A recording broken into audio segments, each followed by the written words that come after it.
جب انسان اللہ کے سامنے جھک جاتا ہے تو پھر اللہ اس کو چھوڑ نہیں دیتا.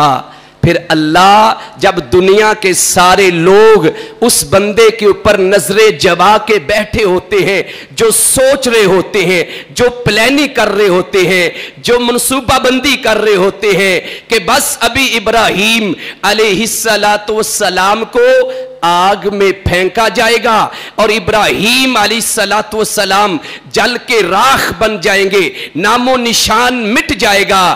عرش والا رب کہتا ہے تمہاری تو بھول ہے. ابراہیم میرے سامنے جھک گیا, اس نے میرے سامنے اپنے آپ کو قربان کر دیا, میری توحید کے لیے مارے کھا لی, میری توحید کے لیے اپنے باپ کے تانے سن لیے. تو یہ کیسے ہو سکتا ہے جو میرے لیے جھکے میں اس کو بلند نہ کروں؟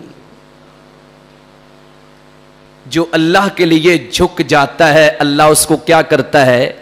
بلند کرتا ہے.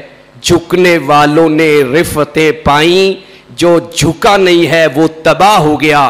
سب سے پہلے جس نے جھکنے سے انکار کیا وہ شیطان تھا, ابلیس تھا.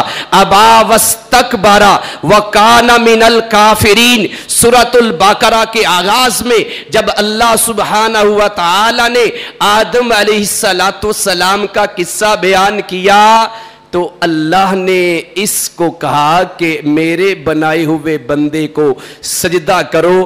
اصل میں آدم کو سجدہ تھوڑا تھا, وہ تو اللہ کا حکم تھا, حکم تو اللہ کا ماننا تھا, لیکن اس نے اپنے آپ کو سرنڈر کرنے سے روک لیا.